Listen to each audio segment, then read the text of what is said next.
গল্পের সওদাগর চ্যানেলে আপনাদের সবাইকে স্বাগতম। আজকে আমরা শুনব সত্যজিৎ রায়ের ফেলুদা সিরিজের গোরস্থানে সাবধান পর্ব ৫। মহাদেব চৌধুরী এখনো সেভাবেই চেয়ে আছেন ফেলুদার দিকে। এর পরের প্রশ্নটাতে মখমলের সঙ্গে মেশানো একটা ধারালো ভাব দেখা গেল। আপনি কি সবসময় কথার মানে জানতে অচেনা লোকের বাড়ি ধাওয়া করেন? বিশেষ প্রয়োজন হলে করি বই কি। আমি ভেবেছিলাম ভদ্রলোক জিজ্ঞেস করবেন বিশেষ প্রয়োজনটা কি, কিন্তু তা না করে সেই একইভাবে ফেলুদার দিকে তাকিয়ে থেকে যে কথাটা বললেন, তাতে আমার ডান পাশের টেবিলের উপরে ঘড়িটা যেভাবে টিকটিক করছে, আমার হৃৎপিণ্ডটাও ঠিক সেভাবেই টিকটিক করতে আরম্ভ করে দিল। আপনি তো গোয়েন্দা, তাই না? ফেলুদার নার্ভের বলিহারি। জবাবটা দিতে বোধহয় ৫ সেকেন্ড দেরি হয়েছিল, কিন্তু যখন এলো তখন তার গলাও মখমল। আপনি খবর রাখেন দেখছি। রাখতেই হয় মিস্টার মিত্তর, খবর সংগ্রহের জন্য লোক থাকে। আমার প্রশ্নটা বোধহয় ভুলে গেছেন, হয়তো উত্তরটা আপনার জানা নেই, আর যদি জেনেও জবাব না দিতে চান তাহলে আমি উঠি। বৃথা আপনার সময় নষ্ট করতে চাই না। Sit down mister Mitter. Feluda উঠে পড়েছিল। তাই এই হুকুম। লালমোহন বাবুকে দেখে মনে হচ্ছে তার নিজের থেকে ওঠার অবস্থা নেই, ধরে উঠিয়ে দিতে হবে। Sit down please. ফেলুদা বসল। রিপিটার মানে বন্দুকও হয়, বললেন মহাদেব চৌধুরী, তবে তার সঙ্গে পেরিগেল যোগ দিলে সেটা হয় ঘড়ি। Pocket watch, Francis Perigal, Englishman. অষ্টাদশ শতাব্দীর শেষ ভাগে পেরিগেলের মতো ঘড়ির কারিগর পৃথিবীতে কমই ছিল। ২০০ বছর আগে ইংল্যান্ডেই সবচেয়ে ভালো ঘড়ি তৈরি হতো, সুইজারল্যান্ডে নয়। আজকের দিনে একটা পেরিগেল রিপিটারের দাম কত হতে পারে? সে ঘড়ি কেনার সামর্থ্য তো আপনার নেই মিস্টার মিত্তর। তা জানি, আমার আছে, তাও জানি। তাহলে দাম জেনে কি হবে? কৌতূহল, ব্যর্থ কৌতূহল। মিস্টার চৌধুরী সিগারেটের তার শেষ টান দিয়ে হোল্ডার থেকে সেটা ফুলে পাশের কাচের অ্যাশট্রেতে ফেলে দিয়ে সোফা ছেড়ে উঠে দাঁড়ালেন। আপনি যা জানাতে চেয়েছিলেন সেটা আপনার জানা হয়ে গেছে, বললেন মিস্টার চৌধুরী। এবার আপনি আসুন। পেরিগেল রিপিটার কলকাতায় যেটা আছে সেটা আমিই পাবো, আপনি পাবেন না। পেয়ারেলাল, একজন কর্মচারী এসে দাঁড়ালো। সে একই লোক যিনি আমাদের আপিস ঘরে বসিয়েছিলেন। আমরা উঠে পড়লাম। যখন ঘর থেকে বেরোচ্ছি তখন মকমলের মতো গলাটা আরেকবার শোনা গেল। আমার কাছে অন্যরকম রিপিটারও আছে মিস্টার মিত্তের, তবে তার আওয়াজ ঘড়ির মতো সুরেলা নয়। আপনার বর্তমান কাহিনীর নায়ক তো ইনিই মনে হচ্ছে, বললেন জটায়ু। আমরা আলিপুর পার্ক থেকে ফিরছি। গাড়ির কাজ আবার তুলে দিতে হয়েছে, কারণ বৃষ্টি। জাজেস কোড রোডে পড়ার সঙ্গে সঙ্গেই বৃষ্টিটা নেমেছে। ফেলুদা লালমোহন বাবুর কোনো কথার জবাব না দিয়ে জানালার বাইরের দৃশ্য দেখতে লাগল। লালমোহন বাবু একটানা বেশিক্ষণ কথা না বলে থাকতে পারেন না।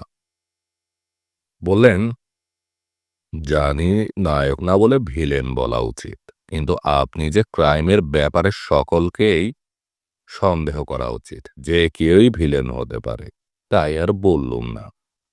অবশ্য সন্দেহটাও যে কি কারণে করা উচিত সেটা আমাদের কাছে এখনো পরিষ্কার নয়। কবর খোঁড়াটাও কি ক্রাইমের মধ্যে পড়ে? ফেলুদা কোনো কথারই জবাব দিচ্ছেন না দেখে লালমোহনবাবু এবার অসহিষ্ণু হয়ে বললেন, ও মশাই, আপনি যে দমে গেলেন মনে হচ্ছে। তাহলে আমাদের কি হবে ভেবে দেখুন। একে তো ভদ্রলোকের হাবভাব দেখে হাড়গোড় নড়বড়ে হয়ে যাওয়ার মতো অবস্থা, তারপরে ওই অতগুলো ঘড়ির ঢং ঢং, আর তার উপরে আপনি আবার বুম, বাইরে বৃষ্টি, রাস্তায় কামড়া। এতক্ষণে ফেলুদা মুখ খুলল। আপনার অনুমান ভুল মিস্টার গাঙ্গুলি, আমি দমিনি মোটেও। জটিল গোলকধাঁধার মধ্যে পথ পেয়ে গেলে লোক কি দমে? বরং উল্টো। পথ পেয়ে গেছেন? পেয়েছি, তবে পথের শেষে কি আছে তা এখনো জানি না। পথ অত্যন্ত ঘোরালো, আর বেশ কিছুটা এগুলে পরে শেষ দেখা যাবে। আমরা বাড়ি ফেরার পরও টিপটিপ করে বৃষ্টি পড়তে লাগলো। লালমোহনবাবু বলে গেলেন, কাল সকাল সকাল আসবেন। এই কেসটাই আমি ছাড়া আপনার গতি নেই ফেলুবাবু। বাসটামে ঘোরাঘুরি করতে গেলে আপনার কত সময় লাগতো ভাবুন দেখি। আজ দুপুরে নিজামে বসে থাকতে লক্ষ্য করেছিলাম ফেলুদা তার খাতায় কি যেন হিজিবিজি কাটছে। রাতে খাবার পর ওর ঘরে এসে জানতে পারলাম সেটা কি। ও যে আমাকে ডেকে পাঠিয়েছিল তা নয়, এমনিতেই ওর জন্য ভাবনা হচ্ছিল। মহাদেব চৌধুরীকে দেখে আর তার কথা শোনা অবধি দুশ্চিন্তা হচ্ছিল। ভদ্রলোকের মুখটা মনে করলেই কেমন জানি বুকটা কেঁপে উঠছিল। লালমোহনবাবু হিরো ভিলেন যা ইচ্ছা তাই বলুন না কেন, আমার কাছে উনি একটা ভয়াবহ চরিত্র। বাইরের মখমল বাইরেরটা মখমল হলে কি হবে, ভিতরটা থর মরুভূমির কাটাছোপের জঙ্গল। অবশ্য ফেলুদাকে দেখে মনেই হলো না যে তার কোনো দুশ্চিন্তা হচ্ছে। সে এখন সামনে খাতা খুলে বসে এক মনে একটা নকশার দিকে দেখছে। আমি ঢুকতে, এই দেখ শাখা প্রশাখা বলে খাতাটা আমার দিকে এগিয়ে দিল। তাতে যে জিনিসটা আঁকা রয়েছে সেটা আমি তুলে দিচ্ছি। টমাস গডউইন ১৭৮৮ থেকে ১৮৫৮। এরা তিন ভাই, ডেভিড গডউইন, জন গডউইন এবং বোন শার্লট গডউইন। ডেভিড গডউইন এর জন্ম ১৮১৬, মৃত্যু ১৮৭৪। অ্যান্ড্রু গডউইন ডেভিড গডউইনের নিচে ১৮৪৭ থেকে ১৮৮২। চার্লস গডউইন ১৮৮০ থেকে ১৯২০। মার্কাস গডউইন ১৯১৪ থেকে কিছু দেওয়া নেই। জন গডউইন তার পাশের রোতে ১৮১৮ থেকে ১৮৫৮। তার পরের রোতে তাদের বোন শার্লট গডউইন বিয়ে করেননি ১৮১৯ থেকে ১৮৮৬। ডান দিকটা কিরকম খালি খালি লাগছে না, বলল ফেলুদা। আমি বললাম, তা তো লাগবেই, শার্লট তো বিয়েই করেননি। শার্লটকে নিয়ে সমস্যা নয়, সমস্যা ওই জন ব্যক্তিটিকে নিয়ে। ওই একটি শাখার বাকি অংশটা লুকিয়ে আছে। অবশ্য একটা জিনিস উল্টো অবস্থায় দেখেছি, সেটা সোজা করে দেখলে পরে কিছু আলোকপাত হতে পারবে, অর্থাৎ কাল সকালে। এটা ফেলুদার একটা মার্কা মারা হেয়ালি, আর যখন হেয়ালি করে বলছে তখন হেয়ালি করবার জন্যই বলেছে। আমাদের কথার ফাঁকে বৃষ্টিটা থেমে গিয়েছিল। ফেলুদাকে হঠাৎ ব্যস্তভাবে বিছানা থেকে উঠে দেখে অবাক লাগলো। বললাম, বেরুবে নাকি? Yes sir. সে কি, কোথায়? ডিউটি আছে। কিসের ডিউটি? পাহারা। তার হান্টিং বুট জোড়া বার করে রেখেছে ফেলুদা, সেটা এতক্ষণ দেখিনি। ওটা দেখলে আমার গায়ে কাটা দেয়, কারণ ফেলুদার প্রত্যেকটা বিখ্যাত তদন্তের সঙ্গে ওটা জড়িয়ে আছে। মাঝরাত্রিরে গোরস্থানে চলতে ফিরতে ওটা ছাড়া গতি নেই। গোরস্থানে? ধরা গলায় জিজ্ঞেস করলাম আমি। আর কোথায় বল? একা যাবে? চিন্তা নেই, সঙ্গী আছে, দিব্যিটার। ফেলুদা আলমারি থেকে তার .32 কোল্টটা বার করে পকেটে পুরল। আমার কাছে ভাল লাগছে না মোটেও। বললাম, কিন্তু ওখানে কি আর ঘটবে আশা করছো? কবর তো খোঁড়া হয়ে গেছে। ঘরে যদি পেয়ে থাকে সে তো নিয়ে গেছে। নেয়নি। যেবার যারা খুঁড়েছিল তারা মরার খুলি দেখেই ভয়ে পালিয়েছে। নইলে ওভাবে কোদাল ফেলে যায় না, হয় নিয়ে যাবে না হয় লুকিয়ে রাখবে। এই জিনিসটা আমার তো একেবারে খেয়াল হয়নি।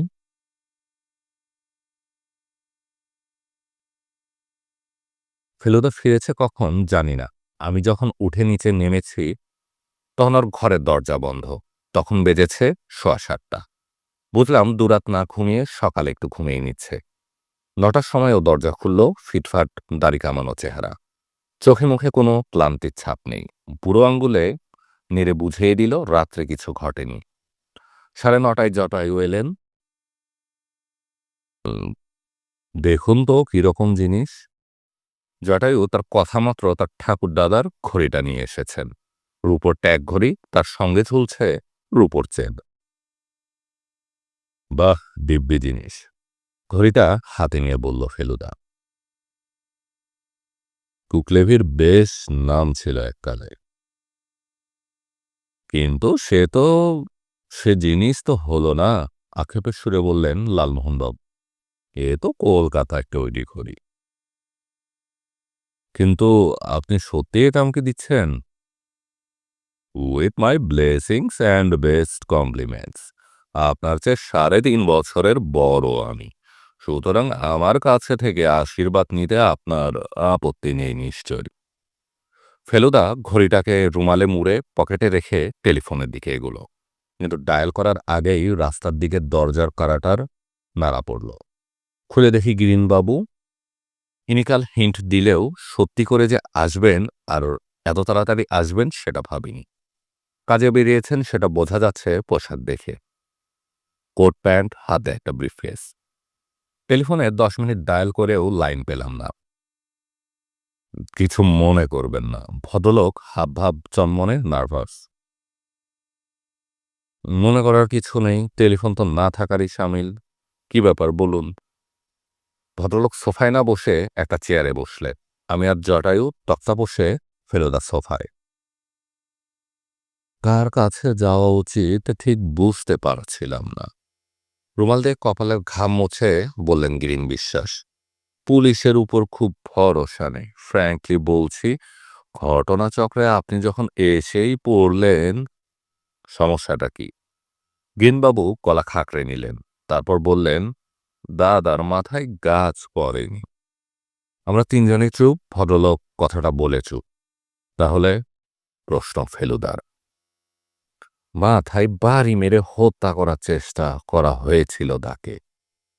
ফেলুদা শান্তভাবে চারমিনারের প্যাকেটটা ভদ্রলোকের দিকে এগিয়ে দিলে তিনি তা প্রত্যাখ্যান করাতে সে নিজের জন্য একটা বার করে বলল, কিন্তু আপনার দাদা নিজে যে বলেছেন গাছ করেছিল। কারণ দাদা মরে গেলেও তার নিজের ছেলের নাম প্রকাশ করবে না। নিজের ছেলে প্রশান্ত, বড় ছেলে, ছোট্টি বিলেতে। কি করে প্রশান্ত? কি করে না সেটা জিজ্ঞেস করুন। যত রকম গর্হিত কাজ সব করতে পারে। গত 3-4 বছরে এই পরিবর্তন। দাদা দুই দাদা দুই ভাইকে সমান ভাগ দিয়ে উইল করেছিল। বৌদি মারা গেছেন 70-তে। মাসখানেক আগে দাদা প্রশান্তর ব্যবহারে বিরক্ত হয়ে তাকে শাসায়, বলে তাকে উইলচ্যুত করবে, সব টাকা সুশান্তকে দিয়ে দিবে। প্রশান্ত আপনাদের বাড়িতেই থাকে তো? থাকার অধিকার আছে, তার জন্য ঘর আলাদা, তবে থাকে না। কোথায় থাকে বলা শক্ত। তার দল আছে, জঘন্যতম টাইপের গুন্ডা সব। আমার বিশ্বাস সেদিন ও খুনই করে ফেলত যদি না সাংঘাতিক ঝড়টা এসে পড়ত। আপনার দাদা এ বিষয়ে কি বলেন? দাদা বলেছে সত্যই গাছ পড়েছিল। সে জেনে শুনেও বিশ্বাস করতে চাইছে না যে তার ছেলে তার মাথার জখমের জন্য দায়ী। কিন্তু দাদা যাই বলুক না কেন, আমার নিজের ভাইপো হলেও বলছি, আপনি একটা কিছু বিহিত না করলে সে আবার খুনের চেষ্টা করে দেখবে।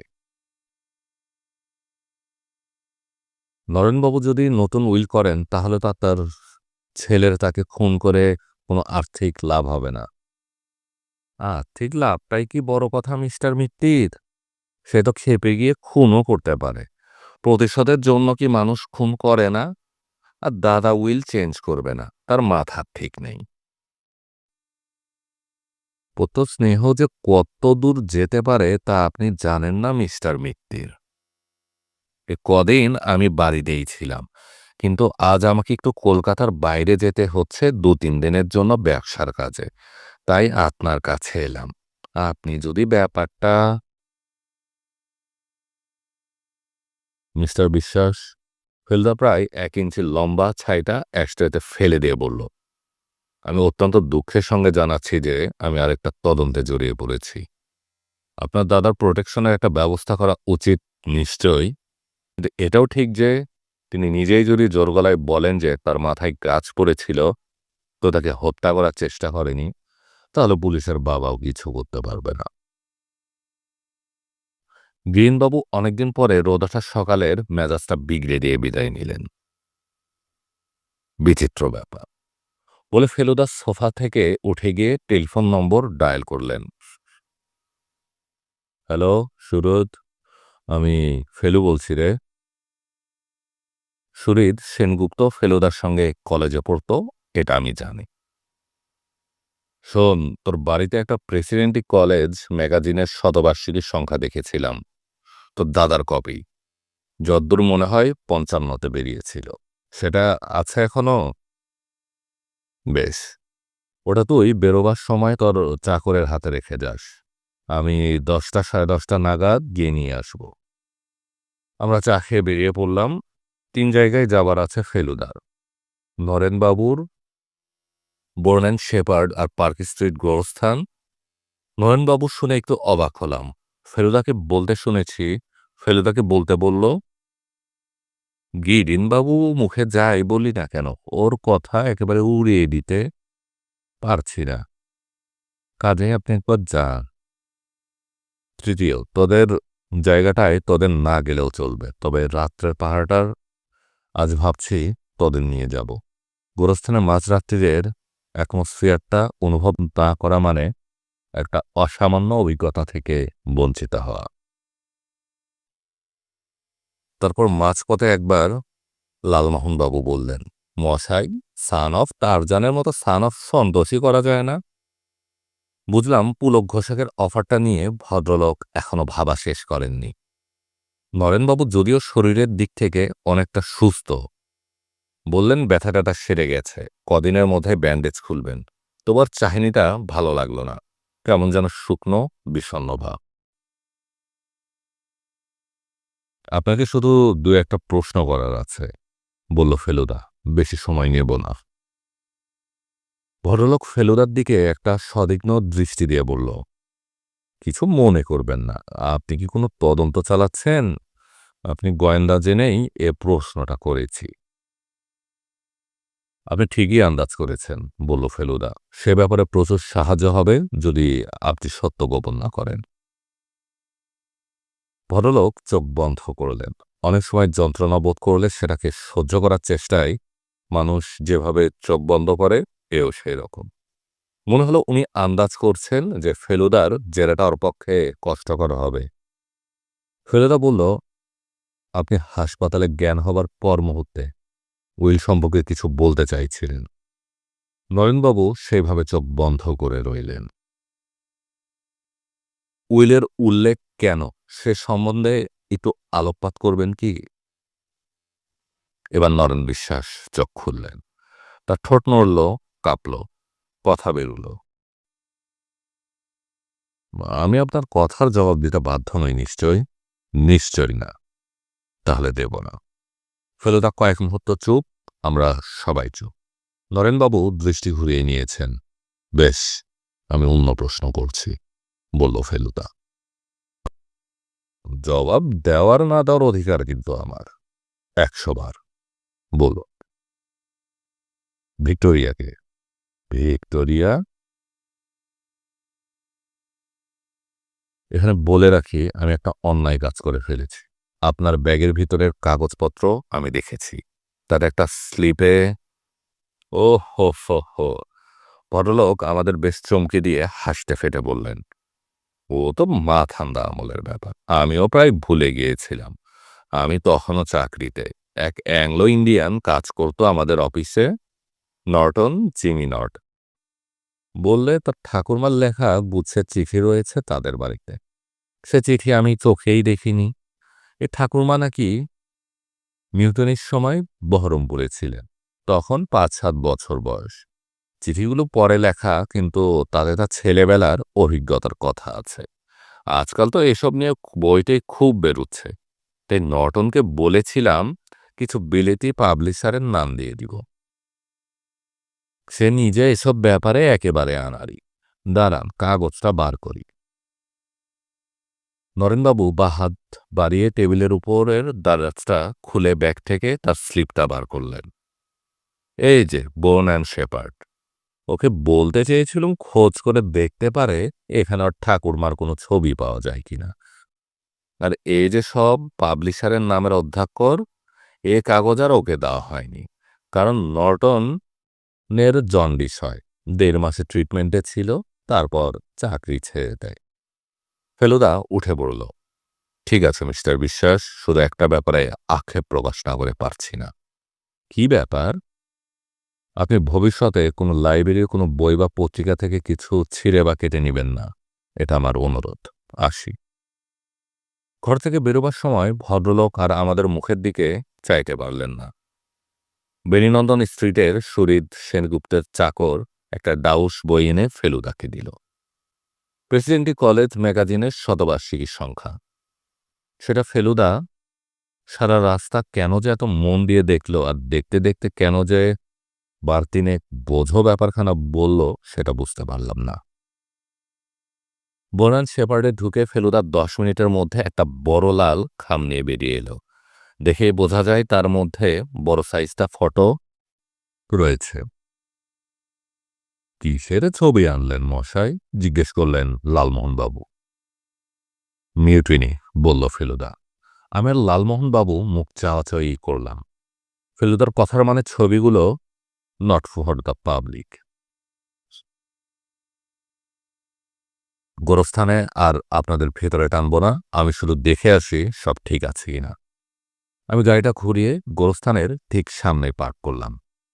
ফেলুদা যখন গেট দিয়ে ঢুকল, তখন দেখলাম দারোয়ান বরমদেও বেশ একটা বড় রকমের স্যালাম ঠুকল। 10 মিনিটের মধ্যে ফেলুদা ফিরে এসে ওকে বলে গাড়িতে উঠল। ঠিক হলো, রাত 10:30টায় আমরা আবার এখানে ফিরে আসছি। আমার মন বলছে আমরা নাটকের শেষ অঙ্কের দিকে এগিয়ে এসেছি। ফেলুদার সঙ্গে এতবার এত জায়গায় ঘুরেছি রহস্যের পেছনে পেছনে, সিকিম, লখনৌ, রাজস্থান, সিমলা, বানারস, কোনোখানেই অ্যাডভেঞ্চারের কমতি পড়েনি। কিন্তু এই কলকাতাতে বসেই এমন একটা রক্তহীন করা রহস্যের জালে জড়িয়ে পড়তে হবে, সেটা কোনোদিন স্বপ্নেও ভাবিনি। বিশেষ করে আজকের দিনটা লালমোহনবাবু যেটা নাম দিয়েছিলেন ব্ল্যাক লেটার ডে, যদিও সেটাকে আবার বদলিয়ে করলেন ব্ল্যাক লেটার নাইট। আর পার্ক স্ট্রিটের সিমেন্ট্রি সম্বন্ধে বলেছিলেন, ছেলেবেলায় মৈজো যেটা বুঝিয়েছিল ওটাকে বলে গোরস্থান, কারণ ওখানে গোরাদের সমাধি আছে। এখন না মনে হচ্ছে নাম হওয়া উচিত গেরস্থান। এমন গেরই এর আগে পড়িনি কখনো। তপেশ, তোমার মনে পড়েছে? সত্যি বলতে কি, অনেক ভেবেও মনে করতে পারেনি। লালমোহনবাবু এমনিতেই পাংচুয়াল। গাড়ি হবার পর মেজাজটা আরও মিলিটারি হয়ে গেছে। আগে কড়া মারতেন, আজ দেখি নক করলে। আমরা দুজনে খেয়ে দিয়ে তৈরি হয়ে বসেছিলাম। আজ ফেলুদার সঙ্গে সঙ্গে আমাকেও হান্টিং বুট পরতে হয়েছে। আমারটা গত বছর কেনা, ওরটা 11 বছরের পুরান। বোধহয় অবস্থাটা খুব ভালো নয় বলে বিকেলে দেখেছিলাম ও নিজেই শুকতলায় কি সব যেন মেরামত করছে। এখন একটু খোঁড়াচ্ছে, দেখে মনে হলো মুচি ডাকিয়ে কাজটা করাতে পারলেই ভালো হতো। এই বিপদের রাতে খোঁড়ালে চলবে কেন? দরজায় টোকা পড়তেই আমরা উঠে পড়লাম। ফেলুদার কাঁধে খয়েরি রঙের শান্তিনিকেতনী ছোলা, তার ভেতর থেকে লাল খামের খানিকটা বেরিয়ে রয়েছে। এখানে বলে রাখি, ওর হুকুম মাফিক আজ আমরা সকালে গাঢ় রঙের পোশাক পরেছি। লালমোহনবাবু পরেছেন একটা কালো টেরিকটের স্যুট। ভদ্রলোক ঘরে ঢুকেই বললেন, মডার্ন মেডিসিন কোথায় পৌঁছে গেল মশাই? একটা নতুন নারপিল বেরিয়েছে, নাম আবার ডুডোএক্স। ভবেন ডাক্তারের সাজেশনে ডিনারের পর একটা খেয়ে নিলুম, এর মধ্যে সমস্ত শরীরে বেশ একটা কলপ দেওয়া ফিলিং হচ্ছে। তপেশ ভাই, যা থাকে কপালে। লড়ে যাব কি বলো? কিসের সঙ্গে লড়বেন সেটা অবশ্য উনিও জানেন না, আমিও জানি না। ফেলুদা আগেই ঠিক করেছিল গাড়িটা গোরস্থানের গেট থেকে বেশ কিছুটা দূরে রাখবে। গাড়ির রংটা আপনার আজকের পোশাকের সঙ্গে ম্যাচ করলে অতটা চিন্তা করতাম না। সেন্ট জেভিয়ার্স ছাড়িয়ে রডন স্ট্রিটের মোড়ের একটু আগেই ও গাড়িটা থামাতে বলল। তোরা এগিয়ে যা, গাড়ি থেকে নেমে বলল ফেলুদা। আমি হরিপদবাবুকে কয়েকটা ইনস্ট্রাকশন দিয়ে এসছি। আমরা এগিয়ে গেলাম। ফেলুদা কি ইনস্ট্রাকশন দিল জানি না, কিন্তু এটা জানি যে হরিপদবাবু এ কদিন আমাদের কাণ্ডকারখানা দেখে আর কথাবার্তা শুনে রীতিমতো উৎসাহ পেয়ে গেছেন। এটা ওর হাবে ভাবে বোঝা যায়। মিনিট তিনেকের মধ্যে ফেলুদা ফিরে এলো, বলল, আপনার লাক ভালো মিস্টার গাঙ্গুলি যে আপনি এমন একটা ড্রাইভার পেয়েছেন। ভদ্রলোকে কাজের দায়িত্ব দিয়ে বেশ নিশ্চিন্ত হওয়া যায়। কি দায়িত্ব দিলেন মশাই? এদিকে কোনো গন্ডগোল না হলে কোনো দায়িত্ব নেই, আর হলে ওটার উপর বেশ খানিকটা ভরসা রাখতে হবে। এর বেশি আর ফেলুদা কিছু বলল না। লোহার ফটকের সামনে পৌঁছে দেখি সেটা খোলা। ফেলুদাকে ফিসফিস করে জিজ্ঞেস করাতে ও ফিসফিস করে উত্তর দিল যে এমনিতেই এ সময় খোলা থাকে না, কিন্তু আজ সেটার ব্যবস্থা করা হয়েছে। পাঁচিলের উপর কাজ বসানো টপকানো রিস্কি, তাই আজ এই ব্যবস্থা। কিন্তু বরমদেও আছেন কি? দারোয়ানের ঘরে টিমটিম করে বাতি জ্বলছে, কিন্তু সেখানে কেউ আছে বলে মনে হলো না। আমরা ঘরের আশপাশটা ঘুরে দেখলাম, কেউ নেই। পার্ক স্ট্রিট থেকে আসা ফিকে আলোতে দেখতে পাচ্ছি ফেলুদার ভ্রুকুটি। বুঝলাম দারোয়ানের সঙ্গে যা ব্যবস্থা হয়েছিল তাতে ওর থাকবার কথা। আমরা এগিয়ে গেলাম। আজ আর মাঝখানে সেই পথটা দিয়ে নয়, সেটা দিয়ে কয়েক পা দিয়েই ফেলুদা বায়ে ঘুরল। আমরা সমাজের ভিড়ের মধ্য দিয়ে এগোতে লাগলাম। বাতাস বইছে বেশ জোরে। আকাশে ফালি ফালি মেঘের স্রোত। তার ফাঁক দিয়ে ফিকে আধো আলো চারটা উঁকি মেরেই আবার লুকিয়ে পড়ছে। সেই চাঁদের আলোয় ফলকের নামগুলো এই আছে এই নেই।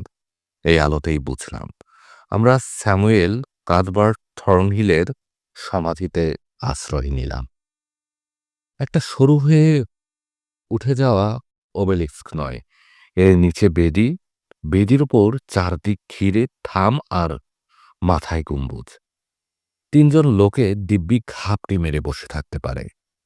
এখানে আলো পৌঁছায় না, তবে সুবিধে এই যে ডান দিক দিয়ে চাইলে অন্য সমাধির ফাঁক দিয়ে লোহার ফটকের একটা অংশ দেখা যায়। এই গোরস্থানে এখন আমরা ছাড়া কেউ থাকতে পারে না ভেবেই ফেলুদা মুখ খুলল, তবে গলা তুলল না। এটা ছড়িয়ে দিন তো আশেপাশে। ফেলুদা ঝোলা থেকে একটা ছিপি আটা বোতল বার করে লালমোহন বাবুর দিকে এগিয়ে দিয়েছে।